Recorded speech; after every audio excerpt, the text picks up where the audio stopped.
ini, orang yang meninggal itu nggak bisa beramal lagi. Sebelum meninggal dia sholat duha.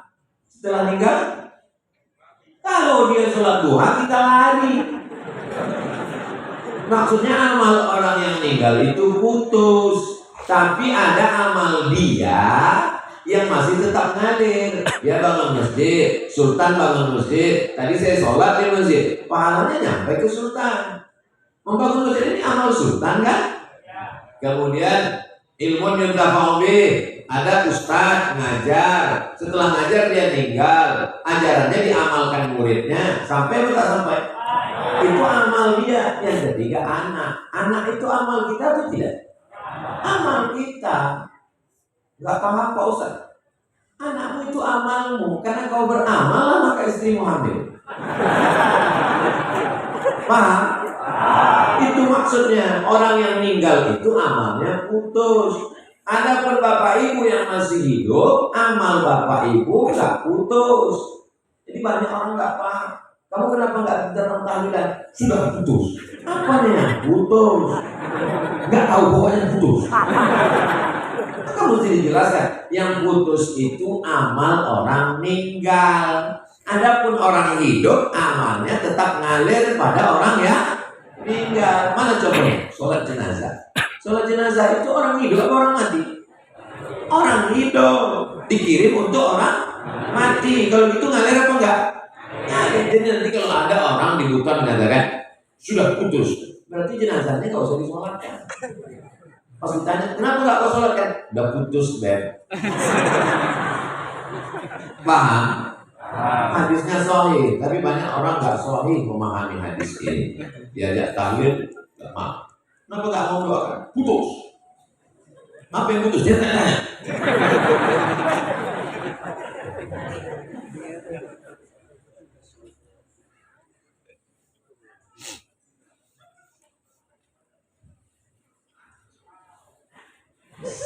Bagaimana agar kita bisa menjadi pemimpin yang baik dan amanah? Ini namanya tuh Pak Wali.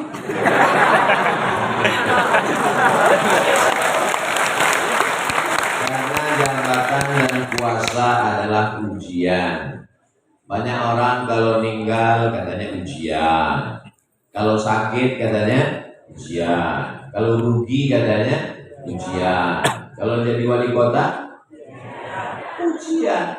Makanya Pak Wali nggak tinggal di rumah jabatan.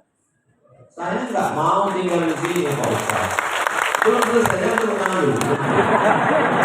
Saya nggak mau tinggal di sini Pak Ustaz. Kalau ada tamu saja di sini. Kenapa gitu Pak Wali? Karena kalau saya terlalu lama di sini saya lupa jalan keluar. Itu ucapan beliau. Artinya apa? Beliau tidak menganggap ini sebagai hadiah, tapi ini adalah amanah. Wa balawnahum bil hasanat. Kami uji mereka dengan yang enak-enak, wasayyi'at dengan yang enggak enak. Oh, Ustaz, katanya ujian itu ada yang enak, ada yang enggak enak. Saya kok enggak enak terus nasib kamu.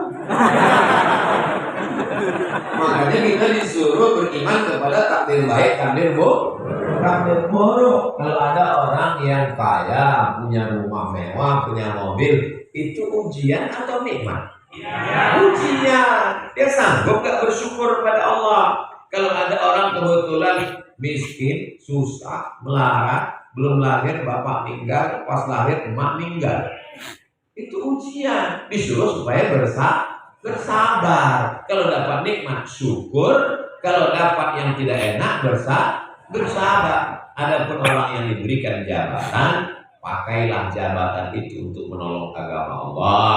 Sultan-sultan kesultanan Buton diberikan Allah jabatan, dibangunnya benteng supaya Belanda tidak bisa menyerang, dibangunnya masjid supaya akidah kuat, diaturnya sistem syura supaya setelah meninggal tidak meninggalkan konflik orang kelahi rebutan kekuasaan. Akhirnya negeri aman dan damai, pahala mengalir.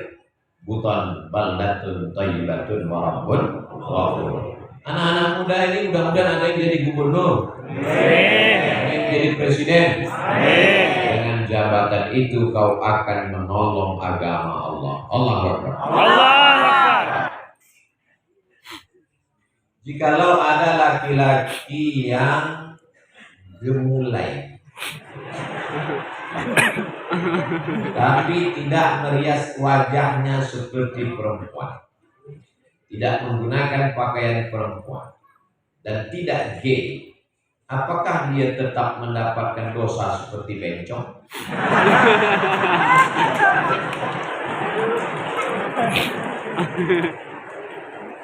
La'anallahul mutasyabbihin minar rijal bin nisa. Allah melaknat laki-laki yang menyerupai perempuan. Ada langkah sebelum, ada langkah setelah. Pada zaman Nabi ada seorang laki-laki memakai henna. Henna daun pacar. Kalau kami di Riau namanya daun inai. Kalau di Buton daun apa namanya? Rangga. Itu ditumbuk, biasanya dipakai untuk menikah. Di zaman Nabi itu untuk perempuan, laki-laki nggak pakai. Lalu kemudian di zaman Nabi ada laki-laki yang memakai, dibawa ke Rasulullah. Kata Rasulullah, asingkan dia ke satu tempat bernama Naqi, tempat pemakaman Baqi, tempat pengasingan Naqi. Asingkan, karena ini bisa menular. Itu lemah gemulai itu kalau kita berteman lama-lama bisa menular. Maka dia mesti diasingkan, dia mesti dikarantina. Tapi jangan satukan dengan karantina COVID. Tapi kalau dia sudah sampai pada tingkat melakukan hubungan homoseksual, maka ada hukuman yang jelas. Man wajadtumuhu ya'malu amala qaumi Lut. Kalau kamu dapati ada orang yang tertangkap melakukan perbuatan umat Nabi Lot, nama kampungnya Sadum, perbuatannya disebut dengan perbuatan orang Sadum. Maaf, itulah dia Sodom. Perbuatan orang Sadum, Sodomi. Maka dinaikkan bagian kerak bumi ke atas, yang atas turun ke bawah. Ja'alna 'aliyaha safilaha. Kami jadikan bagian atas turun ke bawah, yang bawah naik ke atas. Amtarna alaihim, kami hujani mereka bihijaratin, dengan batu, min sijilin mambud, dari api yang terbakar. Akhirnya mereka pun mati bergelimpangan. Salah satu contohnya adalah kaum-kaum homo yang membeku jadi batu di Pompei. Nah, ini semua menjadi iktibar pelajaran. Kalau dia tidak memakai pakaian perempuan, tidak memakai aksesoris perempuan, tidak operasi kelamin, dan dia tidak homo, seperti pertanyaan, hanya dia gemulai saja. Gak tahu kenapa dia gemulai. Mungkin terlalu banyak makan cendol, sehingga dia seperti tak bertulang.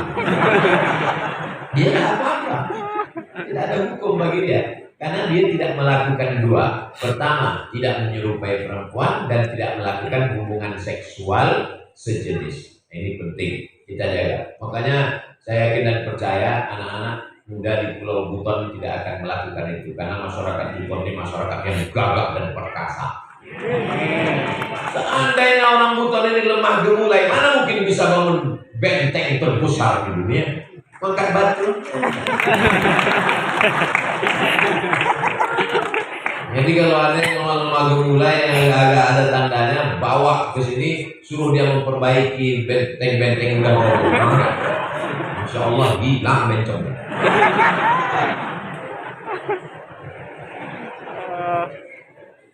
Bagaimana hukumnya anak angkat yang tidak tahu asal usulnya mau menikah? La nikaha illa biwaliyin. Perempuan tidak boleh nikah kecuali dengan wali. Walinya pertama ayah. Kalau nggak ada ayahnya kakek.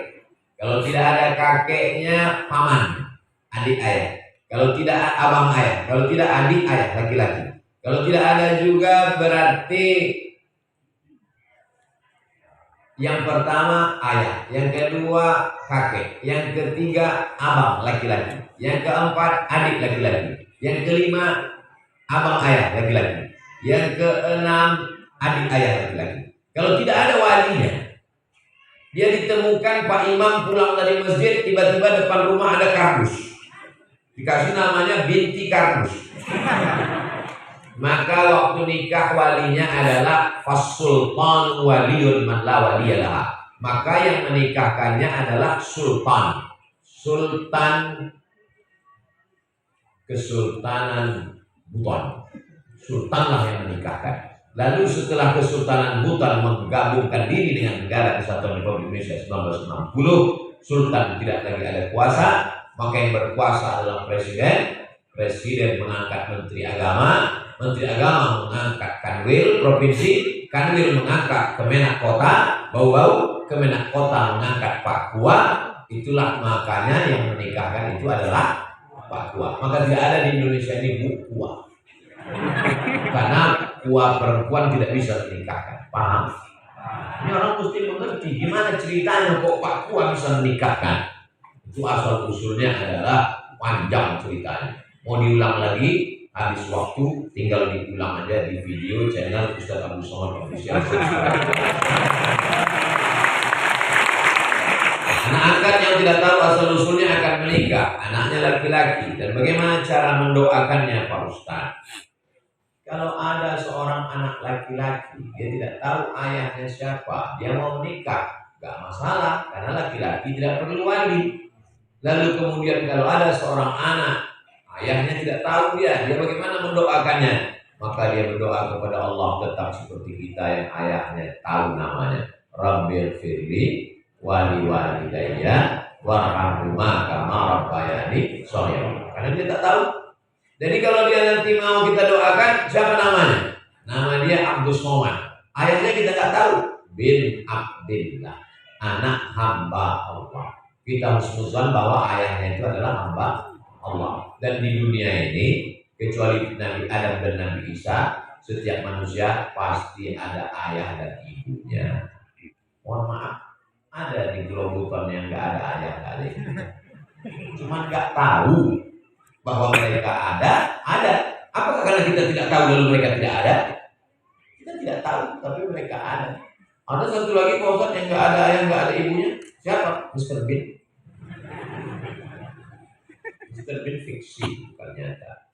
Maka tetap doakan ayah ibumu dengan doa Rabbil firli wali walidayya warhamhuma kama rabbayani shaghira. Semoga Allah senantiasa memberikan kesehatan dan keselamatan pada Pak Ustaz. Amin. Saya seorang pemuda yang tengah berjuang menuntut ilmu, meraih impian. Saya jatuh hati pada seorang muslim.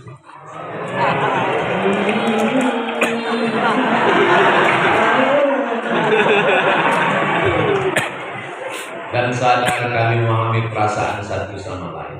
So sweet. Tapi tidak pacaran. Apa namanya?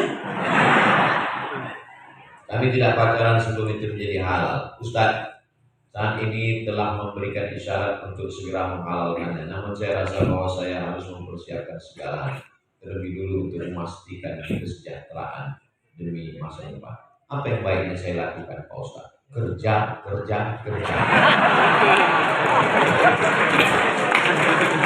Kumpulkan modal dulu. Nanti setelah cukup, bawa ketua pemuda bau-bau Islamic Festival. Jangan datang sendiri. Ini kesalahan anak muda.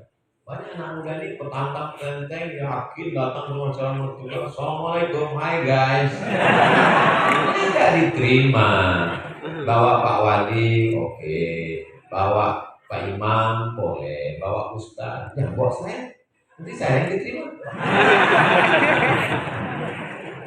Nah, sampaikan niat kami baik, Pak. Niat kami ini baik supaya kami silaturahim ini tidak hanya sebatas bertetangga, berteman satu kota bau-bau, tapi lebih dekat daripada itu. Saya selama ini manggil Bapak kan Bapak, saya ingin manggil ayah. Rebutlah tempat di hatinya, dia akan jadi milikmu untuk semua. Jangan lupa doa, jangan hanya sekedar usaha. Jangan mentang-mentang sudah merantau jauh di Jakarta, Bandung, Surabaya, pulang ke bau-bau, bawa mobil mewah, bawa emas, begitu datang, Assalamualaikum Pak, Assalamualaikum pulut, cipiki, maksud kami mau minang. Dia baru aja akad kemarin. Itu rasanya melihat pantai laut bau-bau seperti permadani yang terhampar. Ingat, bunga bukan setangkai, kumbang bukan saya. Akan tumbuh hilang berganti, hilang satu tumbuh seribu. Allah Akbar. Semangat jomblo-jomblo. Kalau ternyata tidak sesuai dengan skenario, kau tidak pernah buat salah, kau sudah berdoa kepada Allah, yakinlah Allah punya rencana yang lebih indah. Boleh untuk update status ya. Mudah-mudahan adik-adik dipertemukan dengan orang yang baik-baik. Assalamualaikum warahmatullahi wabarakatuh. Ada pertanyaan. Kaum hawa, maaf, yang sedang halangan tidak boleh tadarus. Karena pemahaman saya selama ini keliru, saya tidak bisa. Perempuan yang sedang halangan, menurut 4 mazhab paling kuat Imam Hanafi, nomor 2 Imam Maliki, nomor 3 Imam Syafi'i, nomor 4 Imam Hambali, maka dia tidak boleh baca Quran kecuali 2. Yang pertama, guru. Jadi kalau ada adik-adik ibu yang jadi guru di sekolah, kebetulan mata pelajaran tajwid